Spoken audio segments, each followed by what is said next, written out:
Hello, হ্যাঁ বাবা, আমরা এক্ষুনি রওনা দিলাম। আকাশে তো প্রচুর মেঘ, বৃষ্টিও হচ্ছে, জানি না কিভাবে কতক্ষণে আসতে পারবো। ঠিক আছে, তোমরা চিন্তা করো না, আমরা চলে আসছি, বেরিয়ে গেছি।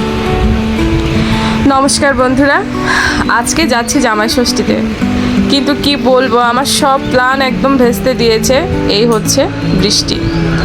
ভেবেছিলাম কত কিছু করব, কত সুন্দর করে একটা ভিডিও তৈরি করব, কিন্তু কিছুই হলো না। এই কালের বৃষ্টি এমন মানে হওয়া হচ্ছে যে বাড়ির থেকে বেরোনোটাই পাপ হয়ে গিয়েছে।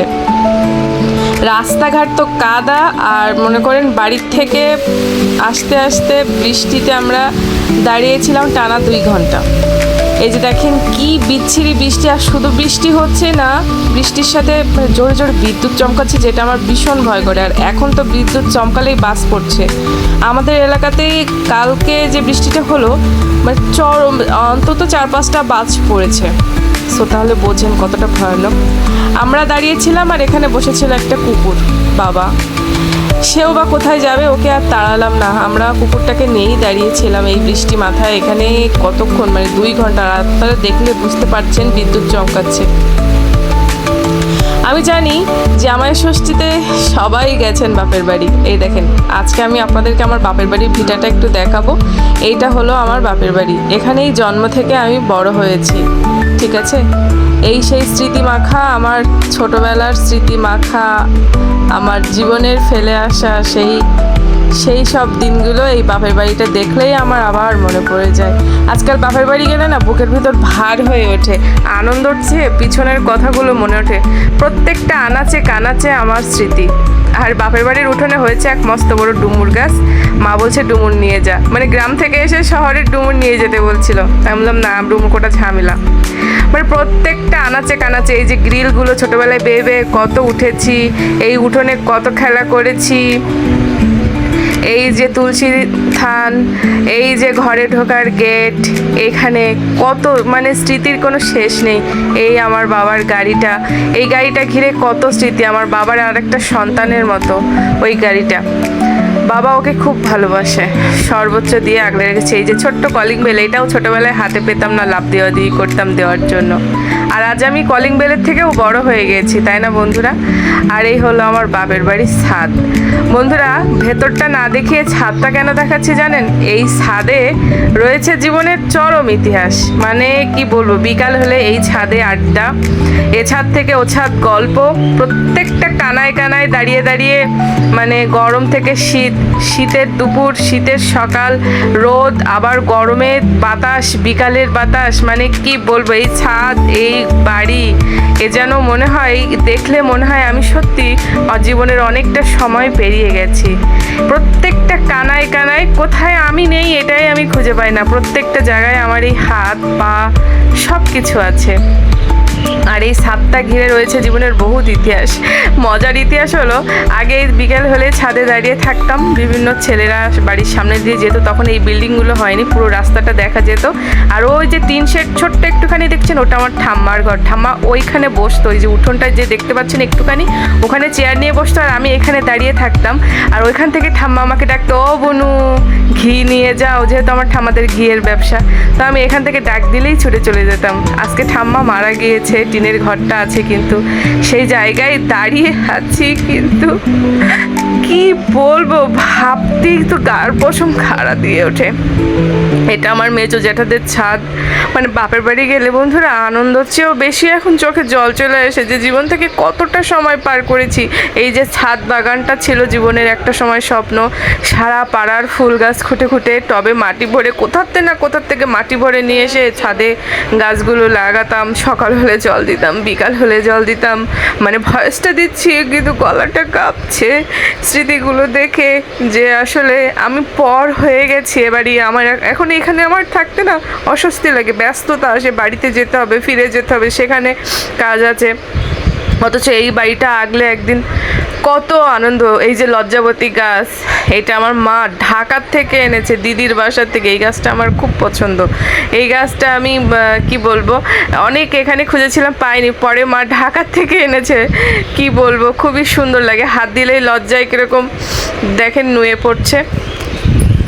তো বন্ধুরা কি বলবো, মানে বাপের বাড়িতে জামাই ষষ্ঠীতে গিয়েছি, অনেক অনেক আনন্দ করবো ভেবেছিলাম। বৃষ্টিতে মনটা নরম করে দিয়েছে, বৃষ্টি হলেই মনে হয় মনটা এরকম কবি কবি হয়ে যায়, ভাবতে ভালো লাগে।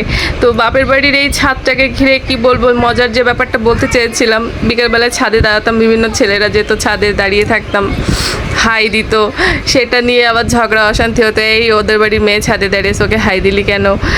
মানে কি বলবো, আপনারা তো বুঝতে পারছেন, ছাদ মানে আমার কাছে একটা প্রেমের ইতিহাস। তো কি বলবো, আজকে ছাদেই এসেছি। আমার অনেক দিনের শখ ছিল যে বাড়িতে যে আগে ছাদ উঠবো, কারণ ইদানিং আর বাড়িতে যে থাকা হয় না, সন্ধ্যায় যাই, চা খেয়ে চলে আসি, সকাল সকাল তো উঠে ছাদ দেখা হয় না। তা ভেবেছিলাম যে এবার যেদিন বাড়ি যাব অবশ্যই ছাদে উঠবো। এই দেখেন, আগে এই রাস্তাগুলো দেখা যেত, এই আম গাছ থেকে কত আম চুরি করেছি, কত আম। আর এই ফুল গাছটা দেখেন, নয়নতারা ফুলটার গোড়ায় কোনো মাটি নেই, তো দীর্ঘ বছর ধরে এভাবেই ফুটে আছে। তো এবার ভেবেছিলাম যে বাড়িতে যে আর কিছু করি আর না করি, আমার বন্ধুদের সাথে আমি আমার বাড়ির ছাদ এটা অবশ্যই শেয়ার করব, কারণ আমার বাড়ির ছাদেই আমার জীবনের অনেকগুলো স্মৃতি জড়িয়ে আছে। আর এখানে শীতকালে কত চান করেছি, মানে কি বলবো, এই যে আমাদের ছোটোখাটো ছাদ, আশেপাশে সব বিল্ডিং হয়ে যায় এখন, মানে কি বলবো, তখন এই বিল্ডিংগুলো ছিল না, ফাঁকা ছিল, শুধু আমাদের বাড়িটাই ছিল। বাড়ির ছাদে দাঁড়ালে সব কিছু দেখা যেত। তো যাই হোক, ছাদ থেকে নিচে নেমে এসে মাই রান্না করেছে আজকে, মানে আমি আর কোনো রান্না বান্না করিনি। মাকে বলেছিলাম যে তোমার যদি কষ্ট হয় তাহলে আমি এসে রান্না করবো না, কিন্তু যে দেখি মার রান্না বান্না সব কমপ্লিট। এখানে দেখেন কত কিছু রেডি করে রেখেছে, কই মাছ, ট্যাংরা মাছ, শসা, লেবু, পটল ভাজি, বেগুন ভাজি, আলু ভাজি, একটা ঝাল আর খাসির মাংস। বন্ধুরা, মা কিন্তু আজকে খুব সুন্দর রান্না করেছে। এখানে পোলাও ছিল, পোলাওটাও দারুণ করেছে। আর এই যে অতনুকে খেতে দিয়েছি, আর ওদিকে খাসির মাংসটা রেডি হচ্ছিল। এই যে দেখেন, খাসির মাংসটা হয়ে গিয়েছে। মা আজকে দারুণ ফাটাফাটি রান্না করেছে। মা ছোটোবেলার থেকে নিরামিষটা খুব ভালো রান্না করতো, পেঁয়াজ রসুন মাছ মাংস খুব একটা ভালো রান্না করতে পারতো না, কিন্তু ইদানিং আমার পাল্লায় পড়ে আমার ভিডিও দেখে দেখে মা এখন রান্না একদম শিখে গেছে। মা আমাকে খাওয়ানোর পরে বলছে, তোর মতন হয়েছে তো রান্না। আমি, মা এটা তুমি কি বলো, আমি তো শিখেছি তোমার কাছ থেকে।